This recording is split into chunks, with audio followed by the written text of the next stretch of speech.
Kelvin was a gentle and humble young man. He shared a small room with his best friend, Kennedy.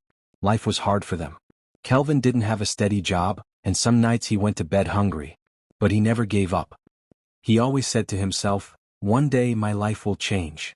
One bright morning, Kelvin woke up early with a hopeful smile.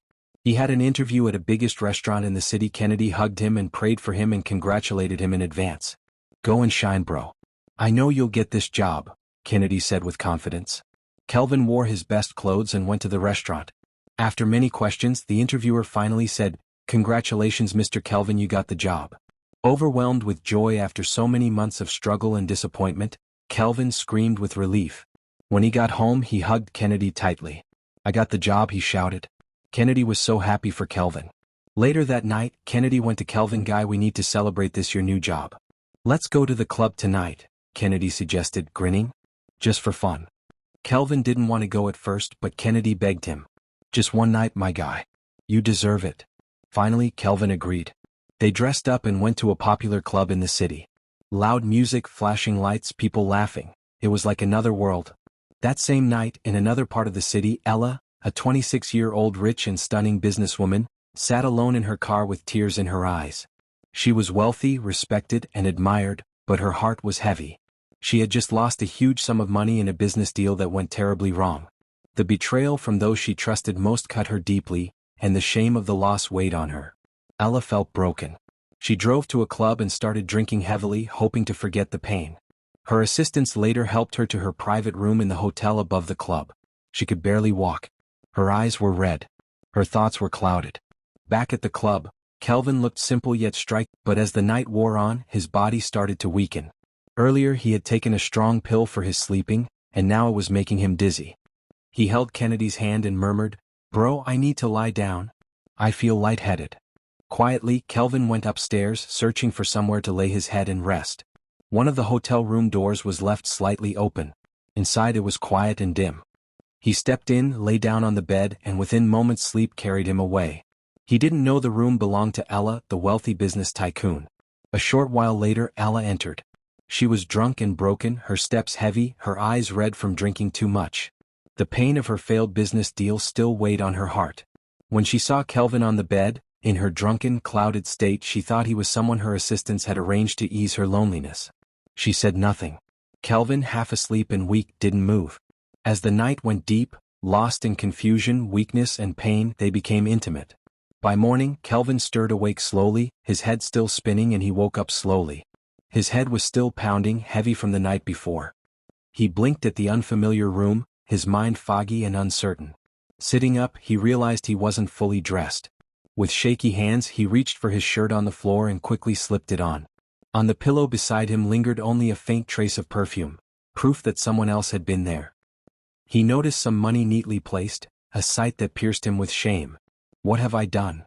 Kenneth whispered, clutching his head in his hands. Guilt surged through him, bitter and heavy. He had lost himself to a stranger in a moment of weakness, a night clouded by confusion and regret. Tears blurred his vision as he stood, his heart aching with remorse. Without another glance, he pulled himself together and rushed home, carrying the weight of a mistake he could never undo. Kennedy was already pacing, worried, sick. "Kelvin, where have you been? What happened to you?" Kelvin didn't answer. He only hugged Kennedy tightly, tears streaming down his face. A month later, Ella began to feel unwell. She often felt weak and her appetite was gone. Her body felt strange, heavier than before. One morning, her friend Vicky noticed. "Ella, are you okay?" Vicky asked quietly. I don't know," Ella replied, fear flashing in her eyes. She went to a private clinic.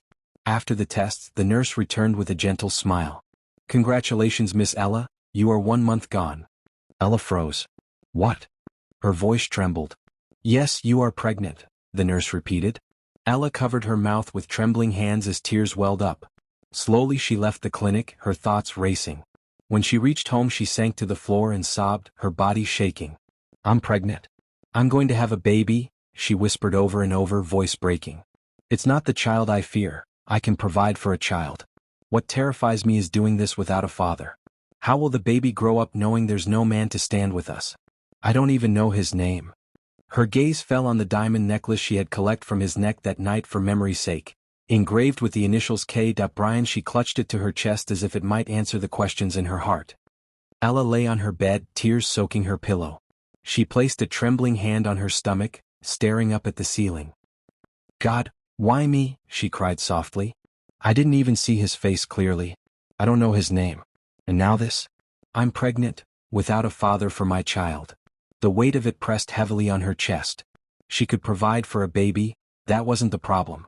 What tore her apart was the thought of raising a child without knowing who the father was. What will people say? She murmured. Just then the door opened gently. It was Vicky. She had ordered Ella's favorite meal, chicken and fried rice, from a nearby restaurant. But the moment she saw Ella crying so bitterly, she dropped the food on the table in shock and rushed to her side. Ella, what's wrong? You're scaring me, Vicky exclaimed, holding her friend's shoulders. Ella looked at her through tears, her voice weak, almost a whisper. I'm pregnant, Vicky. I'm pregnant.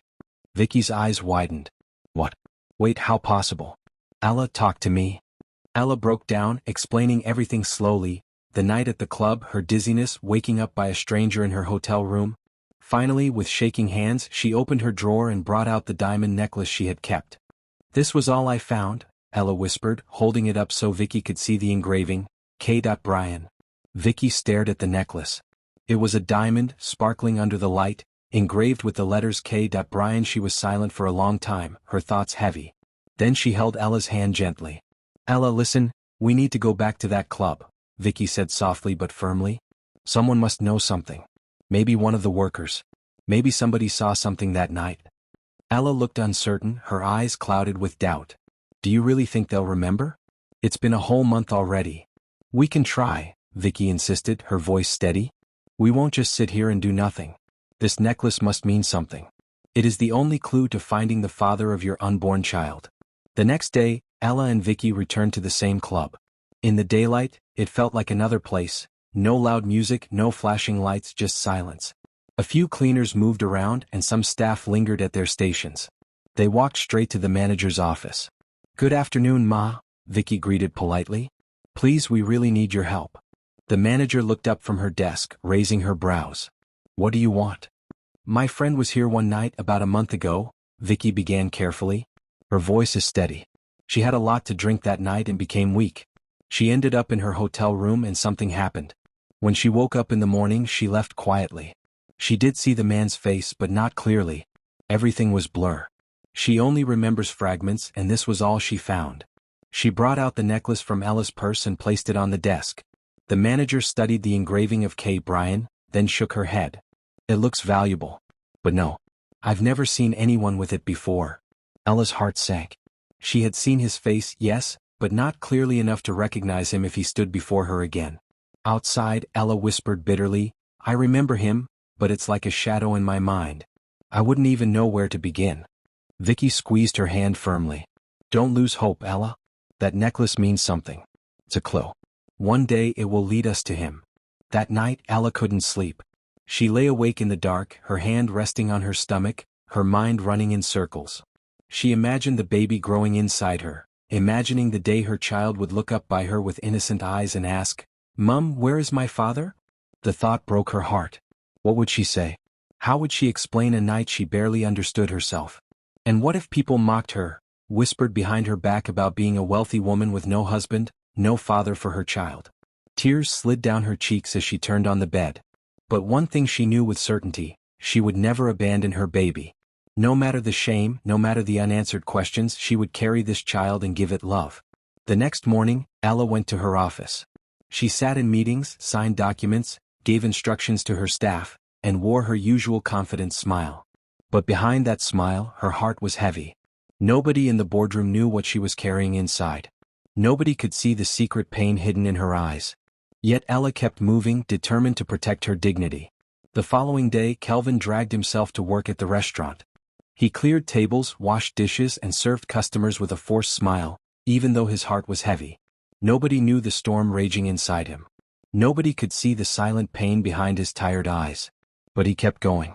As Kelvin woke up the next morning to prepare for work, he sat on the edge of his bed, staring at the little box where he always kept his most precious treasure. His chest tightened as his eyes scanned every corner. Then he froze. The diamond necklace, The one his late parents had left him, the only piece of them he had left, was gone. No, no, no, no, Kelvin muttered, throwing his blanket aside and searching frantically under the bed, in his pockets, even inside his old shoes. Nothing. His breathing grew shallow, his hands trembling. God, not this one thing. Kennedy glanced up from the other side of the room, puzzled. What is it, Kelvin? But Kelvin only clutched his head, tears burning in his eyes. The necklace was gone, and with it a piece of his heart. Kelvin frowned, his chest tightening. Where is it? He murmured to himself as he turned his small room upside down. He pulled open the old drawers, checked beneath the thin mattress, even flipped the flat pillow in desperation. Nothing. Kennedy, his closest friend, looked up from where he was folding his shirt. Kelvin, what are you searching for like this? Kelvin's voice broke as he replied, My necklace, the one from my parents. I can't find it. His eyes darted across the room, panic and sorrow filling them. Kennedy paused, then shook his head slowly. I didn't see it. You always keep it safe in that box. Maybe it slipped somewhere, we'll check again.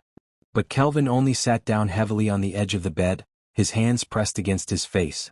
That necklace, it's the last thing they left me. How could I lose it? That necklace, I've had it for years. How did I lose it? Kelvin muttered, shrugging off the thought as he grabbed his bag and headed out for work. He had no idea that the necklace was now in someone else's hands, someone he had met on a forgotten night. Kelvin dragged himself into the restaurant that morning, his mind heavy with thoughts he could barely focus on. And the events of the previous night haunted him, a haze of regret, shame, and confusion. He had let himself be careless, and the memory of it gnawed at him every second. Even before the day began, he felt the weight of his life pressing down. Months of struggling, endless rejection, and the constant fight just to survive made his chest ache. Today, like so many days before, he tried to concentrate, but his mind kept wandering. Kelvin stood behind the restaurant counter, trying desperately to keep his eyes open. His face was pale and his head felt heavy. Each day seemed to get worse. His body ached and fatigue weighed him down. While taking orders, he would suddenly feel dizzy, as if the floor might swallow him. He was constantly tired, constantly sleepy. Because he barely had full rest at night, he felt the urge to close his eyes the next morning. At the restaurant, Kelvin tried his best to focus, but his mind was elsewhere. Orders slipped through his memory, dishes went out wrong, and he constantly forgot to bring things customers had requested. The patrons grew impatient. I didn't ask for this, one shouted. Another waved him over angrily, complaining about a delay. Kelvin's heart sank with each complaint.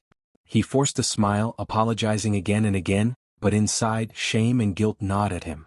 He felt like a failure, every mistake a reminder of how little control he had over his life. One afternoon, while carrying a tray of dishes to a table, Kelvin's legs faltered. He slumped onto a chair for a moment, trying to catch his breath. A customer watched in shock, then complained loudly to the manager. Later that day, Kelvin was called into the manager's office. The man looked frustrated, his brows knitted. Kelvin, what's going on with you? He asked sharply. I'm sorry, sir, Kelvin stammered, his voice barely audible. You've been sluggish, careless, and slow. Orders are coming out wrong, customers are complaining, and even your coworkers have noticed. This can't continue, the manager said firmly. Tears welled up in Kelvin's eyes, but he forced himself to swallow them. He had tried so hard, but life seemed determined to push him down at every turn. Kelvin, we appreciate your effort, but this isn't working. Too many mistakes, too many complaints. I'm sorry, we have to let you go. Kelvin's chest tightened. He nodded silently, fighting back tears. He collected his few belongings, feeling the weight of hopelessness settle on his shoulders. Outside, Kennedy rushed over and put a comforting hand on him. We'll get through this, Kelvin. We always do, bro. But Kelvin only shook his head. Losing the job wasn't just about money, it was another blow to a life that already seemed stacked against him. Ella sat behind her glass desk, trying to focus on the piles of reports, but her body protested with every movement. Her head felt heavy, her shoulders sore, and a deep fatigue weighed on her chest. Even after sleeping through the night, she still felt drained. Occasionally, her stomach twisted, a reminder of the life growing inside of her. Her PA stepped into the office with a tray of Ella's favorite coffee and paused, noting the slight pallor on her boss's face and the tremble in her hands. Ma'am, are you sure you're okay? She asked gently. Ella pressed a hand to her forehead, sighing. I know I'm pregnant, Vicky. But I didn't expect it to be like this, so tiring, so distracting. I feel weak, dizzy, and yet I can't slow down. There's too much work waiting. Vicky moved closer, placing a steady hand on her shoulder. You don't have to do this alone. Let me help. You're carrying so much already, let's share some of the load. Ella let out a small, shaky breath, resting her hand on her stomach for a moment. I can't show weakness. Not now. But every day it's harder. I want to do everything right, for work and for this baby. I don't know if I can. Vicky nodded softly, keeping her presence calm and reassuring. You can. We'll manage it together. One step at a time. Ella closed her eyes for a brief moment, drawing comfort from Vicky's support, even as the weight of her responsibilities pressed down. She was strong, but she was human too. Back in Ella's luxurious apartment, Ella held the gold necklace in her hand, turning it over thoughtfully. She had no idea that the young man across the city, struggling to make ends meet, had lost the one thing that tied him to his parents, and that he was unaware it was now in her possession. Years later, Kelvin was no longer the exhausted, hopeless young man he had been. Life had not been easy, but he never gave up. After losing his job at the restaurant and facing countless setbacks, he eventually found steady work in a busy event center across the city. The pay was small, but it helped him survive. Every day, Kelvin worked tirelessly as though his life depended on it, setting up chairs, arranging decorations, serving guests, and cleaning up after events. He stumbled sometimes, forgot a tray, mixed up orders, but he never complained. He just wanted a better life for himself and a chance, maybe someday, to reclaim what he had lost. 3 years later. One evening, as Kelvin wiped his hands on his apron, exhausted but satisfied after another long day at the event center. The laughter of guests, the clinking of glasses, and the lively chatter filled the hall, but in his chest, a quiet emptiness lingered. Life had been a struggle, a life lived far from the parents he believed were gone forever. Meanwhile, in a sleek black car, Chief Brian, a man whose wealth and influence were known across the globe, arrived for a corporate booking. He moved gracefully through the crowd, but then something made him pause. A young man, moving swiftly yet gracefully, handing drinks to guests, his laughter ringing out naturally. Something about him felt familiar. Too familiar. Brian's heart skipped. That posture. That smile. The way he carried himself. Could it really be him? After years of searching, false leads, and sleepless nights filled with grief, here he was. Someone who looked exactly like the boy he had lost. Brian stepped closer, careful not to startle him. He whispered under his breath, "Could it really?" Kelvin handed a guest a glass, laughing at a joke, completely unaware. Brian's chest tightened. The resemblance was uncanny, Kelvin's eyes, the curve of his lips, the tilt of his head. Brian cleared his throat, trying to steady his voice. "Excuse me, young man, may I have a word?" Kelvin looked up, startled. "Yes, sir?" "My name is Chief Brian," the older man said, swallowing the lump in his throat. You remind me of someone very dear to me. Someone I thought I had lost." Kelvin frowned. I'm sorry, sir." "I don't understand," Kelvin stammered, feeling a strange mix of curiosity and fear. Brian took a deep breath, his voice soft but firm, carrying the weight of years of longing. "When you were 7, I gave you a diamond necklace, engraved with K. Brian." Kelvin's heart skipped a beat. His chest tightened and his fingers trembled. That was it, the necklace. The one he had lost, the one that had vanished from his life, leaving a hole he could never fill. I remember," Kelvin whispered, his voice breaking. Memories of a younger self, laughter he barely recalled, and the warmth of a father's embrace flooded back. His eyes welled up. "I remember the necklace. I thought." Kelvin's hands trembled as the truth sank in. The emptiness that had shadowed him for 32 years suddenly had a shape. He could feel it, the love, the longing, the father he thought he'd lost forever, standing right in front of him. Tears welled in his eyes. "Dad, it's really you?" Brian nodded, tears sliding down his cheeks. "Yes, my boy. I never stopped looking for you." Kelvin stepped back, still in shock from Brian's words. His chest felt tight, his mind racing. Then he felt a familiar hand on his shoulder. "Kelvin, are you okay, bro?" Kennedy's voice was full of concern. He had been helping Kelvin at the event center all these years, sharing in the long nights, the missed meals, the endless running around. Kelvin turned, relief washing over him. "Kennedy, it's him. He's my father." Kennedy's eyes widened. "Wait, what? That man? No way." Brian watched quietly, smiling faintly. "Yes, Kennedy. This young man is my son. I've been looking for him all these years." Kennedy blinked, still processing, then grinned. "Man, guy, you just hit the jackpot. from the event center to the family mansion. I always knew you were special, bro. Kelvin laughed nervously, feeling both overwhelmed and grateful. Kennedy had been there through it all, the struggle, the heartbreak, the lonely and sleepless nights. And now he would see him step into a life he never imagined. Kelvin's chest tightened as he embraced the man who had waited for him all these years. For the first time in years, the silence in his heart had a voice. And in that moment, surrounded by the laughter of strangers and the clinking of glasses, a father and son were finally reunited. Over the next few months, Kelvin slowly got used to his father's world. Meetings, big decisions making, and the busy life of a billionaire became part of his daily routine.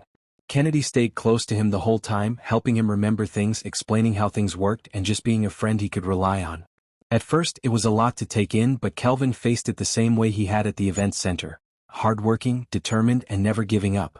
He wasn't just learning a business, he was getting back a life he thought he had lost.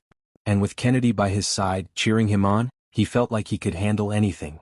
6 years later, Ella was no longer the overwhelmed young woman clutching the diamond necklace, feeling lost and helpless. Life hadn't been easy, but she had refused to surrender. After the business deal that went wrong years ago, she had painstakingly rebuilt herself, dedicating long hours to her company, attending meetings and events, and keeping her professional image impeccable. The work was demanding, but it gave her purpose. And then there was the little life she nurtured on her own. Her son, Prince, was now 6 years old, lively, curious, and full of energy. He had inherited her sharp mind, her eyes, and a smile that could brighten any room. Ella poured every ounce of love, guidance, and protection into raising him, even without a father by his side. Vicky, her friend, had quietly supported her in the early days, offering help whenever she could, but eventually life pulled her away. Ella carried most of the responsibility herself, yet she refused to let Victor feel the absence of a dad. She gave him all the love she had, though some questions were impossible to answer. One quiet evening, Ella sat on the living room floor with Prince. He was quietly playing with his toys, yet a hint of sadness lingered in his small face. Ella knelt beside him, voice gentle. "Sweetheart, what's the matter?" Prince looked up, his eyes glimmering with tears. "Mommy, where is my daddy?" Ella's chest tightened. She forced a small smile, brushing his hair. Prince went on, "My friends Goods, Will, and Michael always talk about their daddies. Michael said his daddy takes him to the amusement park. Goods Will said his daddy buys him games, but I don't have a daddy." Ella held him close, swallowing the lump in her throat. "I know, my love, but I promise I'll always be here. I'll be both your mommy and your daddy. I'll do everything I can to give you all the love in the world." After a moment, Ella gently pulled him closer. Her hands trembled slightly as she opened the top drawer of her cabinet by her bed. She retrieved a gleaming diamond necklace, the letters K. Brian engraved on it. She gave a sad smile and wiped her eyes. "Prince, this necklace belonged to your daddy," she said softly. Prince's eyes sparkled. "Really?" Ella nodded. "Yes, this is the only thing he left behind. I don't know his name or where he is, but this necklace reminds me of him, and now it will remind you too." Prince's tiny fingers traced the necklace gently. "So this is my daddy's necklace?" he asked wide-eyed. "Yes, my love," Ella said, fastening it around his neck. "It's your daddy's necklace. Keep it safe, and let it always remind you of him, and no one should ever make you feel you don't have a dad." Prince beamed. "Wow. I'll show my friends at school. I can say I have a daddy too. I have his necklace. You must protect it." "I will, mommy." Prince nodded happily. "I will always wear it. I won't miss my daddy again because I have his necklace now." Ella hugged him tightly. Tears rolled down her cheeks. But this time it wasn't from pain.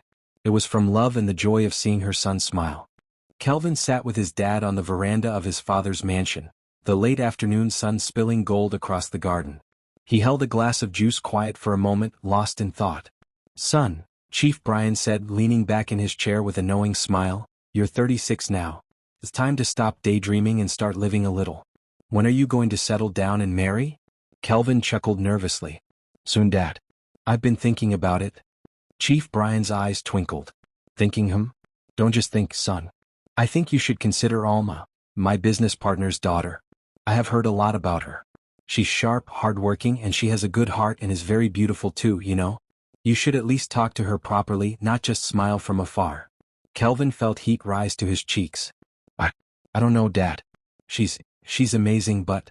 Chief Brian waved a hand teasingly. "But nothing. You're a grown man. Stop acting like a schoolboy. Look at me, I was 25 when I proposed to your mother. And I tell you I never looked back. Alma. She's a good woman. If you want, you can make her happy. Don't let fear hold you back. Kelvin sighed and stared at the sky, lost in thought. I know, Dad, but sometimes I feel like something is missing inside me. I don't even know if it's the right thing to do. Brian leaned forward, placing a hand on Kelvin's shoulder. Son, missing? That emptiness you feel, maybe it's just waiting for the right person. Alma could be that person. Don't overthink it. Take a chance. Trust me, life is too short to sit on the sidelines. Kelvin smiled faintly, a mix of nervousness and hope in his eyes. I'll think about it, Dad. Few minutes later, after the long talk with his father, Kelvin picked his car keys and drove straight into their favorite bar. The warm glow of hanging lights reflected off the polished wooden tables, and the low hum of music filled the room. He spotted Kennedy at their usual corner table, already nursing a glass of whiskey, and waved. Kelvin. Finally. Kennedy called, standing to pull him into a quick bro hug. Bro, you look serious. Spill it, what's going on with you? Kenneth slid into the chair, letting out a heavy sigh as he poured himself a glass of red wine. He swirled it, staring at the deep red liquid like it held answers. I just got back from a long talk with my dad, my guy. He told me I need to settle down. Said I'm missing something in my life, and he mentioned Alma. Kennedy blinked, his eyes wide. Alma? Wait, what did he say? Kelvin leaned back, voice low and heavy. He said she's a good woman. Smart, strong, someone I shouldn't let pass me by. And honestly, I've been thinking the same thing. I just needed to say it out loud to someone. Kennedy chuckled, shaking his head. Ah, so the big man finally spoke some sense into you, huh? He leaned forward, eyes twinkling with mischief. You've been crushing on Alma since forever, bro? Now it's official? Kelvin rubbed his forehead, a small smile tugging at his lips. It's not just a crush, Kennedy. I care about her. I want her to see me the way I see her, but I don't want to rush. I don't want to scare her off. Kennedy clapped him on the shoulder. Ah, bro, this is Nollywood-level romance right here. You gotta play it smooth. Make her feel your vibe, let her notice you. And for God's sake, don't overthink it. Kelvin chuckled, swirling the wine again. I know. I hope I don't wait too long. Kennedy raised his glass. To Alma then. May she see how serious you are, bro. Kelvin clinked his glass against Kennedy's. To Alma. A fine black car entered the compound of a modern apartment. The cream-colored building shone under the afternoon sun, with flowers by the entrance making it look welcoming. The car door opened and a young, classy woman stepped out, her heels making a soft sound on the ground. It was Alma, Kelvin's girlfriend. She looked elegant in her fitted dress, her curly hair bouncing as she walked. She held it. Alma stepped out of the car with her designer handbag hanging perfectly on her arm. Her light makeup gave her that rich, polished glow. She was bold, stylish, and highly educated. Everything about her screamed power and beauty. With a confident smile, she walked up the stairs and pressed the doorbell. Tasha, she called out cheerfully. The door opened and her best friend rushed out to hug her tightly. Oh, Alma. Just look at you, Tasha said with excitement. Come in. The two friends walked into the living room laughing together. The place was neat, classy, and welcoming. Tasha herself was beautiful and full of confidence. As they settled down, Tasha poured juice into 2 glasses and placed one in front of Alma. So, Tasha began with a smile. Tell me, how's your man Kelvin? Alma smiled shyly and took a sip. He's fine, she said. Working hard as usual. You know him, nah? Tasha raised her eyebrows. So, when is he going to propose? Alma sighed deeply and stared at her glass of juice. He hasn't said anything, she muttered, her voice low. I don't know what he's waiting for. Tasha, I love him so much, but I don't know if he even has plans to settle down. Tasha quickly sat up, her eyes wide. What do you mean, Alma? You two are always looking so happy together. Always smiling, traveling, posting those sweet pictures. Everyone thinks you're the perfect couple. Alma nodded slowly, her face heavy with sadness. Yes, we look happy on the outside.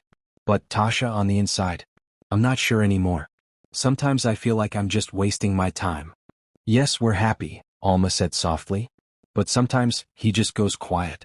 He'll sit there looking absent-minded like something is weighing on his heart. And when I ask him what's wrong, he only smiles and says, nothing. She paused, her eyes clouding with worry. But I know, Tasha. I know something is bothering him. Tasha leaned forward and studied her friend carefully. Alma, Are you sure he's not thinking about another woman? Alma's eyes widened slightly and she let out a deep sigh. That was my first thought too, Tasha. I've been watching him closely. I even go through his phone whenever he leaves it lying around. He doesn't know. She paused, her voice dropping lower. And when that didn't give me answers, I went further. To install a tracker. Tasha gasped and covered her mouth. You what? Alma. Yesu, Alma said confidently. But I haven't seen any strange chats or calls with another woman. Only his business partners and a few old friends, Tasha. That's all I've seen. So, I don't think he's cheating. Tasha's lips curved into a mischievous smile. Alma, just tell me the truth. You want him to propose? Alma's eyes lit up and she nodded quickly. Yes. I want him to marry me. I want to become Mrs. Kelvin Bryan, Alma said eagerly. Tasha giggled and leaned back with a proud smile. Let me tell you the secret I used on my own man. You see this ring on my finger? She raised her left hand and wiggled it, showing off the sparkling engagement ring. Alma leaned forward, eyes wide with curiosity. Tell me nah. Tasha lowered her voice and whispered like she was sharing a sacred secret. I told him I was pregnant. Alma's jaw dropped instantly. What? She gasped. But, were you really pregnant? Tasha shook her head, laughing. No, I wasn't. I just wanted him to take me. Seriously. 3 weeks later he proposed, Tasha said proudly. Alma's mouth fell open. What? Just like that? But, what if he finds out you're not pregnant? Tasha rolled her eyes and waved her hand dismissively. When he asked me later, I simply told him I lost the pregnancy. And that was the end. In fact, he even felt sorry for me. By then we were already engaged. Men are like that. Alma sat back slowly, her face full of mixed emotions. She was silent for a while, turning the glass of juice in her hand, lost in thought. Alma finally broke the silence, her voice low and uncertain. Tasha, do you think I should do the same with Kelvin? Tasha's lips curled into a knowing smile. She leaned closer and nodded. If you really want to marry him, Alma, then yes. He's rich, he's handsome, and you love him. Just do it. Once he believes you're carrying his child, he'll propose immediately. No serious man wants to lose his child, or his image. Alma swallowed hard, her heart pounding at the thought.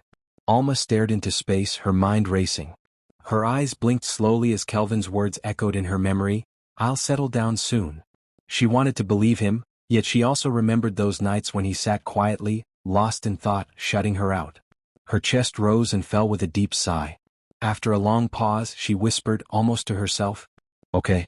She looked up at Tasha, her voice trembling but determined. I'll do it. I'll tell him I'm pregnant. Later that day, the sun shone softly as Alma's sleek black car rolled into the Bryan mansion. The security man hurried to open the gate, greeting her with a big smile. Everyone in the compound knew her, Kelvin's woman. Alma stepped out gracefully, her gown flowing elegantly as her heels clicked against the marble floor. Her makeup was flawless, and her designer handbag glistened under the sunlight like a trophy. She climbed the short steps to the entrance, her heart beating with quiet excitement. Before she could raise her hand to knock, the door swung open on its own. Kelvin stood at the door with a wide smile. Alma, he called softly. She smiled sweetly. Hello, sweetheart. He pulled her into a warm embrace, kissing her cheek gently. I missed you, he whispered. I missed you too, she replied, her voice tender. Hand in hand they walked into the grand mansion. The air carried the scent of fresh flowers and polished floors, a fragrance of luxury. Come, let me show you something, Kelvin said excitedly, his eyes shining like a boy with a secret. He led her into the lounge and pressed a button. A soft love song floated through the speakers. Alma laughed as Kelvin pulled her close, and together they swayed slowly to the rhythm, their laughter echoing against the elegant walls. As they danced, Alma's eyes wandered around the room, curious, almost as if she was searching for something hidden in the shadows of the mansion. Everything looks so perfect here, she said softly. Not perfect until you're always here, Kelvin replied with a playful wink. Alma giggled and rested her head on his shoulder. Soon they settled on the couch, Kelvin's hand gently playing with her fingers. His touch was warm, but Alma's thoughts were far away. After a while, Kelvin tilted his head and studied her face. You look different today, he said quietly, concern flickering in his eyes. Are you okay? Alma lowered her gaze, her fingers tightening nervously around his hand. Slowly she whispered, Kelvin, I have something to tell you. He leaned forward, worry written all over his face. What is it? Are you all right? Alma took a deep breath, then placed a trembling hand on her stomach. I'm pregnant. Silence filled the room. Kelvin's eyes widened, his mouth opened, but no words came out. For a moment it was as if time stopped. Then suddenly joy washed over him like a wave. He jumped to his feet, his voice trembling with excitement. You what? Alma rose slowly, pretending to be shy, her lashes lowered. I'm going to have your baby, Kelvin. Kelvin's laughter broke the silence as he grabbed her by the waist, lifting her off the ground in pure happiness. Oh my God, Alma. You've just made me the happiest man alive. This is the best news I've ever heard, Kelvin said, his voice thick with joy. He kissed Alma's forehead tenderly, his eyes shining with excitement. I can't believe this. I'm going to be a father. Then he paused, his expression turning serious as he looked deeply into her eyes. Alma, my dad and I will come and see your parents soon. We must do the right thing. Alma forced a sweet smile, nodding as if everything was perfect. But inside, her heart grew heavy, guilt quietly sitting in the shadows of her joy. Yes, Kelvin. I'll be waiting. But deep inside she knew there was no baby. Not yet. Meanwhile, far across town, little Prince skipped home happily, clutching a drawing in his tiny hand. He had spent the day at school carefully sketching his daddy's necklace, shading it with bright crayons. Mommy, Mommy, look what I drew, he shouted with excitement as he ran inside. Ella came out of the kitchen, wiping her hands on a towel, a tired but warm smile spreading across her face. What is it, my love? She asked gently. Prince lifted the paper high, his eyes sparkling. See, Mommy, it's my daddy's necklace. Ella froze for a moment, her smile fading as tears clouded her eyes. She bent down slowly, taking the paper from his hand. Ella smiled. I love you too, darling. The afternoon sun beat down on her quiet compound. Inside the sleek, modern house, Ella had just sent the nanny to the supermarket. Exhausted and weighed down by worry, she sank onto the sofa, her body giving way. Little Prince, only 6 years old, noticed immediately. Mommy? He called softly. There was no reply. His tiny heart began to race. He hurried to her side and shook her gently, but she didn't move. Mommy? He called again, his voice breaking. Still nothing. Tears welled in his eyes as fear gripped him. He ran to her, shook her gently, but she didn't move. Fear gripped him. Clutching the diamond necklace around his neck, he ran toward the front gate. The compound was silent, almost too quiet. No maid. No neighbor. No one. Prince's small legs ran across the pavement, his cries piercing the air. Tears rolled down his cheeks as he clutched the necklace on his chest.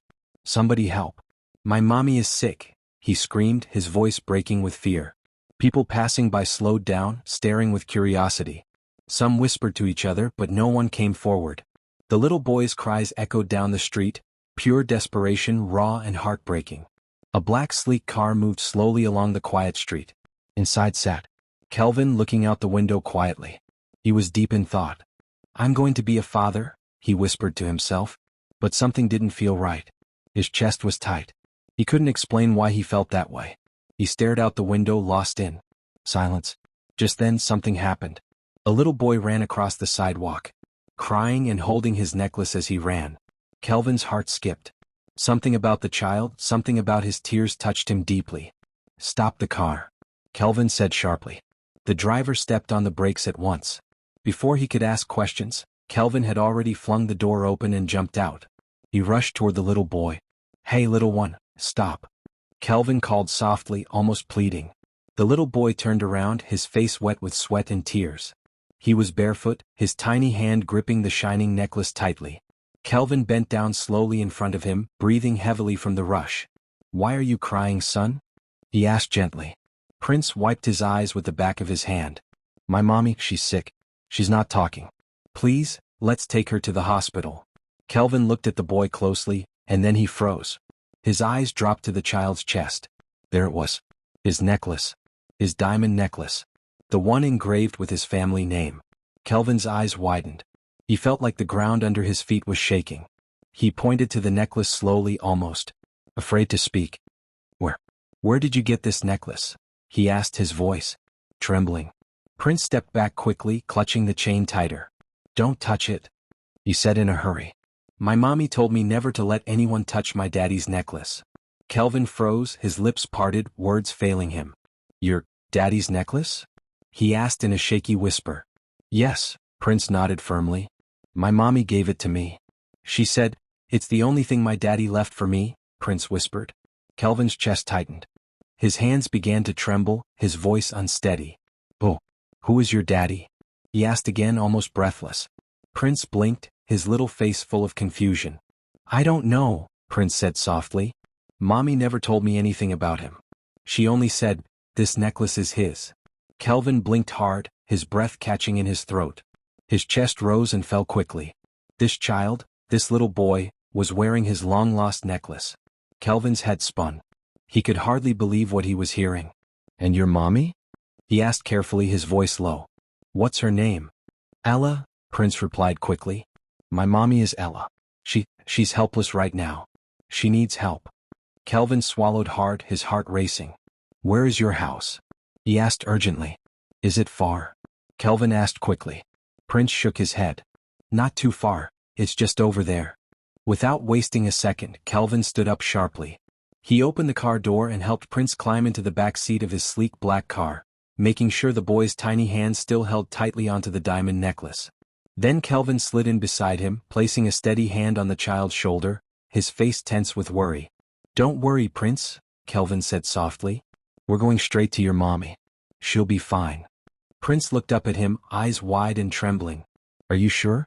Is mommy really going to be okay?" Kelvin forced a smile even though his chest was tight. "She will, little man. I promise you. We'll take care of her." From the driver's seat, the chauffeur nodded firmly, already focused on the road. Kelvin quickly pulled out his phone, his hands shaking. "Hello, Dr. Okeke? It's Kelvin. Listen, get to 14 Bode Street immediately. There's an emergency. Please hurry." Prince clutched the necklace tighter, a small tremble running through him. Kelvin glanced at him, his chest tightening. "Hold on, Prince. We'll be there soon." Kelvin and Prince sat quietly in the back of the sleek black car as it rolled down Maplewood Street. Neat houses lined both sides of the road, some simple, others grand. Prince clutched the necklace to his chest like it was his whole world. Kelvin's eyes stayed fixed on it, his heart heavy. How did he get this? Could it be? He leaned closer, his voice gentle. "Almost there, champ. Let's go see your mommy." Prince nodded, his wide eyes shining with fear. He pressed the necklace tightly to his chest as the car slowed in front of a modest but tidy house, the sunlight glinting off its windows. Kelvin's chest ached with a strange mix of anticipation and wonder. Inside the house, Ella lay weakly on the worn couch, her breaths shallow.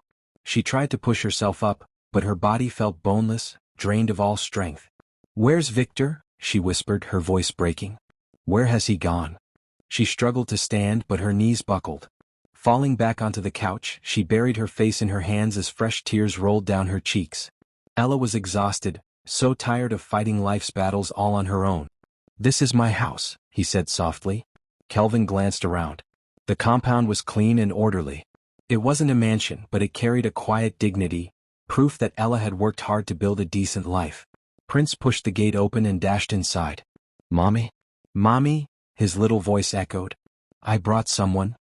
Kelvin stepped in slowly, his footsteps echoing softly across the small living room. On the couch, Ella lay weak and trembling, her skin damp with sweat. One shaky hand pressed against her forehead as though it were the only thing keeping her upright. Her eyelids fluttered, heavy and tired, until they lifted just enough to meet Kelvin's gaze. For a moment, time froze. She opened her mouth, struggling to speak, but no words came out. Kelvin dropped to his knees beside her, his voice low and tender. "Ella, it's okay. I'm here now," he whispered, carefully taking her weak hand into his. Prinker clung tightly to his arm, his small body trembling with fear. Moments later, the sound of hurried footsteps filled the compound as Dr. Okeke entered. Calm and professional, he moved quickly, checking Ella's pulse, setting up fluids, and easing her into a more comfortable position. Through it all, Kelvin never let go of her hand. He leaned close, whispering soft words only she could hear, while Prince rested against him, still worried but slowly feeling safe in the warmth of Kelvin's presence. Ella lay weakly on the couch, her body trembling from the illness.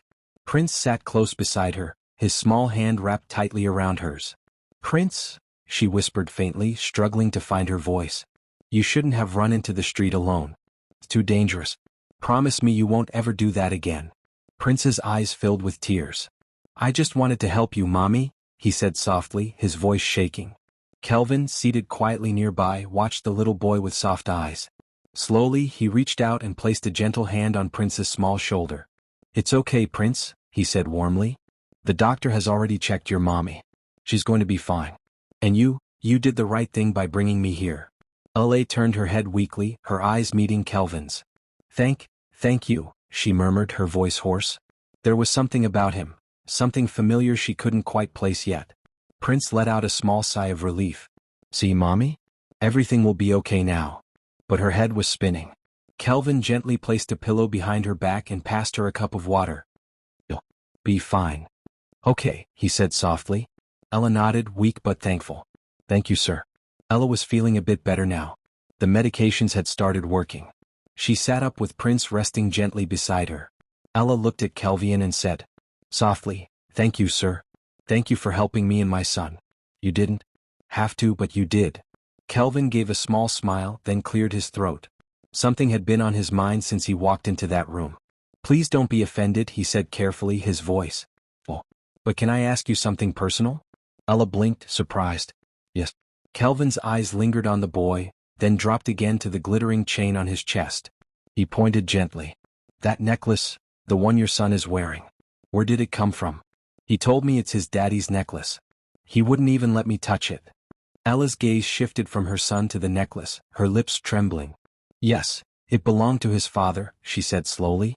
Kelvin's heart thundered in his chest. "Please, Ella," he urged softly. "Tell me how you got it." Ella took a deep breath. Her hands shook as she folded them tightly on her lap. "It all started about 6 years ago," she began, her voice unsteady but firm. "I had just lost a huge business deal, millions gone overnight. I was devastated. Empty. I felt like my whole world had collapsed." She twisted her fingers nervously, her eyes far away. "My friend Vicky, she said we should go out that night. Clubbing. She thought it would help me forget, at least for a while. I didn't want to, but I went." Her eyes darkened as the memory replayed. "That night, I ended up with a man I didn't know. When I woke up the next morning, I was confused, scared, angry at myself." Ella's voice dropped, heavy with emotion. "That morning, before I left, he was still asleep. I was shaken. I didn't even know his name. My mind kept racing. What if something happened? What if I ever needed to find him again?" Her fingers trembled as she spoke, twisting together in her lap. "So, I searched his clothes. I thought maybe I'd find an ID card, something with his name, anything." She shook her head slowly, tears glistening in her eyes. "But I didn't. The only thing I found was this." Her gaze shifted to the chain resting on Prince's chest. His diamond necklace. Ella swallowed hard, her voice trembling. "I took it. Not because I needed it. I had my own business, my own money. In fact, I even left cash on the table so it would never look like theft. I only kept it because it was the only proof, the only link I had to that night. But deep down, I was afraid." Her words cracked as tears rolled freely down her cheeks. "A month later, I found out I was pregnant. And that necklace, it became the only connection, the only reminder of the man I never truly knew." Ella lifted her tear-filled eyes to Kelvin, her voice trembling with fear and hope. "So, why are you asking about this necklace? Do you know it?" Kelvin's jaw tightened. His eyes locked on the chain, his chest rising and falling heavily. For a long moment he couldn't speak. Finally, his throat worked as he pushed out the words, barely above a whisper. "That necklace is mine." Ella gasped. Her hand flew to her mouth. "What?" "I'm so sorry," Kelvin continued. "I never knew. I didn't even remember. Until now." Ella's eyes widened. "You were the man." Kelvin nodded slowly, his heart heavy. "Yes, I lost that necklace 6 years ago." Kelvin's voice grew quiet as he remembered. 6 years ago I had just been offered a job at the restaurant. That evening Kennedy came to me full of energy. He said, "Guy, we have to celebrate this with your new job. Before you start, loosen up small. Let me spoil you tonight." I didn't feel like it, but I followed him. Kelvin sighed, his eyes dim. "So we went to Club Mirage. At the club, the noise, the lights, everything felt too much. I drank, and with the sleeping pills I had taken earlier, my body became weak. I told Kennedy, 'Bro, I don't feel fine. I need to lie down.' I went upstairs, just looking for somewhere quiet. Then I noticed one of the hotel room doors was slipping. I didn't think twice. I pushed it gently and stepped inside. It was dim, silent, and I was too weak to care. I entered just to rest for a while. I just lay on the bed and drifted off, and I had no idea what happened next. Tears streamed down Ella's cheeks. Oh my God. I'm so sorry. Kelvin's voice cracked as he whispered, Ella, I swear I didn't know. I had no idea. I never imagined that one night would lead to this, to a child. Prince looked lost, his eyes darting between them, but he clung to Ella, sensing his pain. Ella pressed her hand over her mouth, trembling. All these years, I raised him alone. Not knowing who his father was, carrying this weight in silence. Kelvin sank to his knees beside her, guilt heavy in his eyes. His hand trembled as he reached for Ella's, his voice low and broken. I can't undo the past, but I can be here now. Please, Ella, let me make it right. Then, slowly he turned to Prince. His eyes softened, his tone gentle but steady. Son, I'm your dad. Prince looked up at him, hesitating for a moment, then clung to his mother's side. Ella's eyes stayed fixed on him, wide with emotion, tears still falling. I'm sorry, for everything, Kelvin continued. For leaving you to handle it all. For not being there. I want to make it right. Please, come with me. Ella looked at him, speechless. She glanced at Prince, then at the necklace, then back at the man before her. Her heart told her to trust him. Later that evening, a sleek black car rolled quietly to a stop in front of the Bryan mansion. The security guard blinked in disbelief. Kelvin never came home like this. Today he stepped out holding a little boy's hand in one palm, and steadying a fragile-looking woman with the other. Ella's eyes widened at the mansion's grandeur. It was unlike anything she had ever known. Prince's eyes grew wide, clutching her mother's hand tightly. Mum, is this a paradise? She breathed, wondering in her voice. Kelvin let out a soft laugh, his gaze gentle. This is your home now, Prince. And you too, Ella, he said, letting the words sink in. Ella stepped forward cautiously, her mouth slightly parted. The kitchen gleamed with polished marble floors, a silver fridge reflecting the light, and glass cabinets displaying delicate china. She blinked rapidly, feeling like she had walked into a dream she never thought possible. Prince's laughter echoed through the living room as he ran across the plush rug, twirling with excitement. Kelvin stood by the staircase, leaning slightly on the railing, a soft smile tugging at his lips. For the first time in years, a quiet peace settled in his heart. He made his way down and approached Ella, his voice calm but earnest. I have to head to work now, he said gently. Ella looked at him, her eyes welling up. All right, thank you, sir, for everything, she said softly. Kelvin shook his head with a small smile, almost playful. No need for sir anymore. Just call me Kelvin. And if you're hungry, feel free to eat. Everything is in the kitchen. Make yourself at home.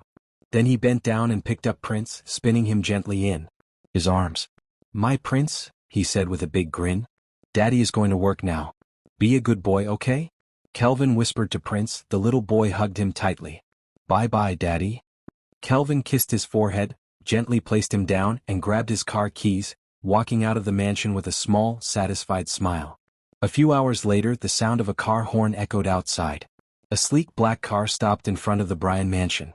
The gate opened and Alma stepped out. Her heels tapped softly on the driveway as she walked, looking as elegant as always. She carried a shiny designer bag, her makeup perfect, her hair smooth. But the smile she wore slowly faded the moment she stepped inside. On the floor, little Prince sat cross-legged, his small fingers busy with his game.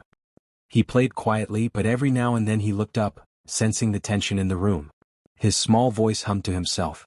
Alma's chest grew heavy. Every step she took made her heels sound louder, sharper. Something was not right in this house, she could feel it in her bones. Her eyes locked on Ella. Who are you? Alma's voice cut through the room, firm and cold. What are you doing here? Ella froze, her fingers twisting together nervously. She swallowed hard before speaking. I was invited. Mr. Kelvin brought me and my son here. Alma's eyes narrowed as she took a step closer, her gaze scanning Ella up and down. You don't belong here. Leave. Now. Ella quickly pulled Prince into her arms, holding him close to her chest, as if she could shield him from Alma's burning eyes. But Alma's anger only grew stronger. With a sudden burst of rage, she shoved Ella hard toward the door. In the chaos, Prince slipped from his mother's grip. His small body stumbled and hit the sharp edge of the gate. A sharp cry broke from his lips. Mommy? My leg, he screamed, clutching his small knee in pain. Ella's whole body shook. She dropped to the ground beside him, tears blurring her vision as she pulled him into her arms. My baby. Look at what you've done, she yelled. Alma crossed her arms, unbothered. That's what happens when you go where you're not welcome.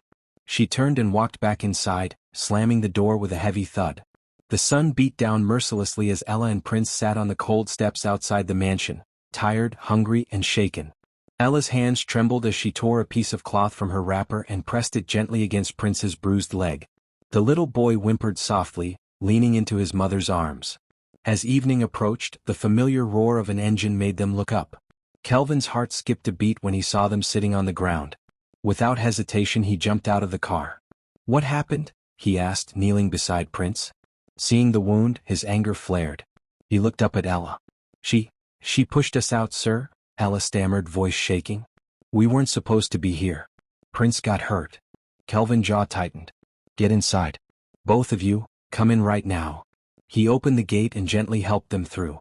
Inside, Alma lounged on the living room sofa, her drink in hand as if nothing had happened. Kelvin's anger boiled over. He strode to her, grabbed her arm and led her to the bedroom. What's wrong with you, Alma? Kelvin's voice thundered through the living room, sharp with anger. His eyes blazed as he stepped forward. You saw someone in my house, he continued, his fists clenched at his sides, and instead of calling me, you shoved her out. Do you even realize, a little boy got hurt because of you? Alma crossed her arms, defiant. Who is she? Why is she here? Kelvin's voice cut sharp and low. He's my son. My own child. And you hurt him. Alma's eyes widened. But I'm pregnant with your child. Kelvin's eyes burned with fury. So just because you're pregnant, I'm supposed to turn a blind eye to my own son? His voice shook with anger and hurt. Never. Don't touch them again. Don't you ever come near Prince again. This is not your home. Alma froze. Slowly, she realized she was losing her hold on his heart. Later that night, the mansion felt alive in a new way. Kelvin watched Prince laugh as he ran through the garden, picking flowers. Ella folded laundry nearby, her gentle smile catching the evening breeze. For the first time in years, Kelvin felt at peace. Not because of wealth, not because of power or business, but because of Ella and Prince. Every tiny daddy from Prince, every soft thank you from Ella, made his heart swell. He found himself smiling, laughing, even sleeping easier. That night, Alma stood at the window holding a glass of wine. She watched Kelvin, Ella, and Prince, realizing, slowly, painfully, that she was losing her place in his life and in the Bryans' grand home. 2 days later, Kelvin sat in Kennedy's apartment. The quiet hum of the city outside contrasted with the storm inside Kelvin's mind. Kennedy poured 2 glasses of juice and handed one to Kelvin. Bro, you've been walking around like a ghost since you got in. What happened? Kelvin stared at his glass, fingers tracing the rim. I saw the necklace, Kennedy. The diamond necklace. It brought everything back. That night 6 years ago. I didn't even know who I was with. I didn't know her face. But now, his voice faltered. Ella, she had my son. Victor. Kennedy froze, eyes wide. Wait, you mean she had a child, and you just found out? Kelvin nodded slowly, pain written on his face. And that's not all. Alma is pregnant now too. I don't even know how to feel. I don't know how to begin to fix this mess. Kennedy leaned forward, resting a hand on his friend's shoulder. Kelvin, man, I can't imagine what's running through your head. But look, this isn't your fault. You were young, and besides, you weren't aware of what happened that night. You didn't even know there was a woman involved. What matters now is what comes next. First things first, be there for your son. Support Ella. Don't let the weight of 6 years crush you. Kelvin exhaled slowly, the tension in his shoulders easing just a little. Yeah, step by step. I wish I could go back, Kennedy. I wish I knew then what I know now. Kennedy gave him a small, understanding smile. None of us can change the past, bro. But you can shape the future. And you're not alone in this. Kelvin finally looked at his friend, gratitude in his eyes. Thanks, bro. I really needed to hear that. Back at the Bryan mansion, Alma's eyes burned as she watched Kelvin laugh quietly with Ella, the little boy clutching her mother's hand. The way he looked at them, the warmth in his eyes, it made her blood boil. She stepped back, her hands trembling slightly as she grabbed her phone. Tasha. She hissed into the line, her voice sharp. Hey babe. What's happening? Tasha's tone was bright, unaware of the storm brewing. As he proposed. It's not working. That plan, the fake pregnancy, it's falling apart. Alma snapped, pacing the room. Tasha's laugh came softly, confused. Falling apart? Oh, isn't he treating you well? Alma's voice dripped with frustration and disbelief. He was paying attention to me, but now he barely even notices me. All he does is care for that girl and her child. He treats them like family, and me? I'm fading from his life. There was a pause. Tasha's voice softened. Wait, are you telling me the lady and the child actually live with him? Yes. Alma whispered angrily, her eyes flashing. And every day he looks at them, laughs with them, and forgets I even exist. Her hands shook as she stared out the window, watching the sun dip behind the mansion. Anger and desperation churned in her chest. Still on call with Tasha. I thought the pregnancy lie would make him settle quickly, but now I think he's in love with her. Alma continued. Tasha let out a sharp sigh. What she didn't know was that Kelvin had just passed by her room. The door was slightly open and he had heard everything. His heart sank. Anger, shock, and disappointment hit him all at once. A fake pregnancy? He thought, clenching his fists. How could she lie about something so serious? He quietly stepped back, trying to calm himself. The next morning, Kelvin skipped breakfast with Alma. Instead, he went to the kitchen with Ella and Prince. Laughter filled the air as Ella fried eggs and Prince poured orange juice into tiny cups. Alma watched from the hallway, her chest burning with jealousy. Kelvin finally approached her, his face cold and serious. We need to talk, he said. Alma followed silently into his private room. He closed the door, folded his arms, and stared at her. So, you lied to me, he said, his voice steady but sharp. Alma blinked. I don't understand.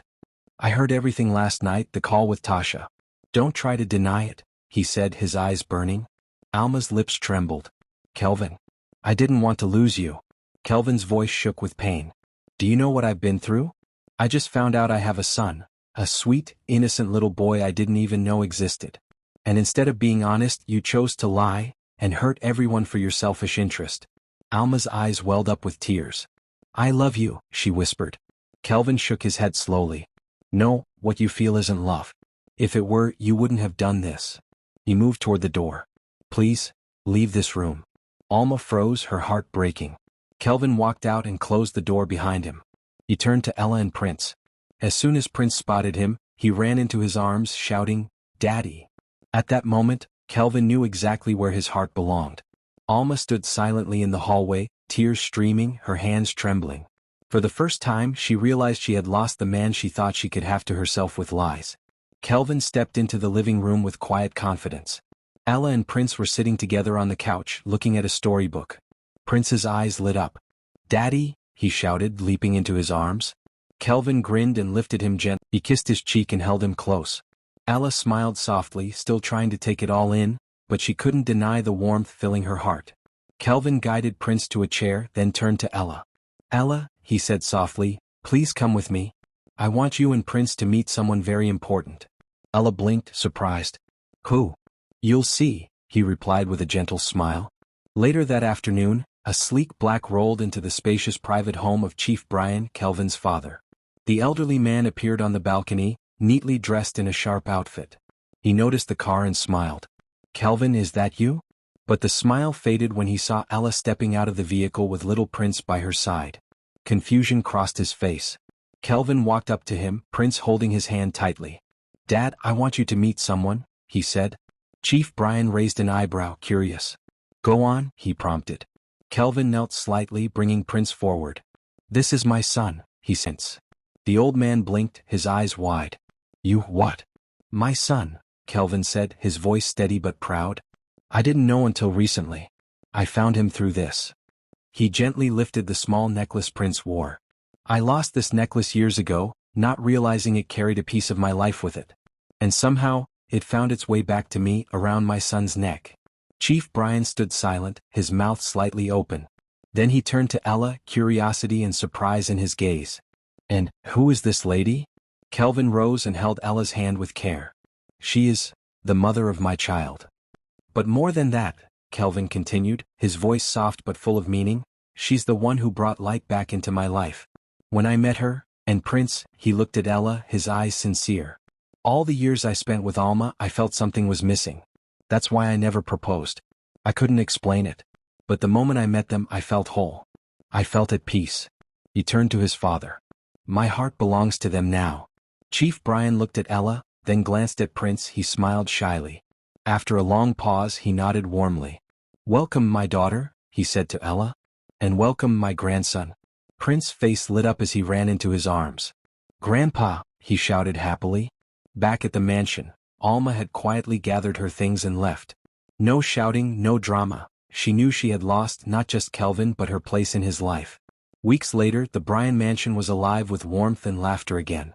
Prince had started school at a prestigious academy, his little feet running eagerly through the halls. Ella, with Kelvin's support, had launched a boutique chain and mentoring program for young women, helping them build careers and financial independence. Kelvin watched proudly, finally at peace as his family flourished.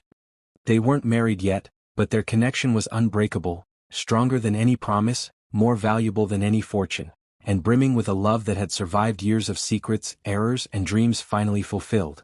The sun was bright, the air full of laughter and the smell of popcorn. Kelvin held Prince's small hand as they walked into the amusement park. The boy's eyes sparkled as he saw the colorful rides spinning, the cotton candy stands and the laughter all around. Daddy, look, can we go on the carousel? Prince shouted, running ahead with excitement. Ella laughed, running after him. Be careful, Victor, she called, her heart full watching her son's joy. Kelvin smiled and bought Prince a big pink cotton candy. The boy's laughter was loud and pure as he spun around, sticky fingers reaching for the sky. This is amazing, Victor squealed, his little voice full of happiness. They walked side by side, their hands slowly finding each other as the city lights sparkled below. Kelvin stopped and looked deep into Ella's eyes. Thank you, for trusting me, for letting me be part of your life, and the prince's, he said, his voice full of feeling. Ella's heart raced, and for a moment, the world seemed to disappear around them. Prince smiled, looking at the two most important people in his life. Love, real love grows through truth, patience, and care. Sometimes what we're searching for is already around us, waiting to be found. And in that golden, quiet moment, Kelvin, Ella, and Prince looked at each other and smiled. They knew, deep in their hearts, they had finally found the family they had been waiting for. The end. Thank you for watching. If you enjoyed this story, share your thoughts in the comments and tell us where you're watching from. Don't forget to like, share, and subscribe and hit the notification bell so you never miss our next story.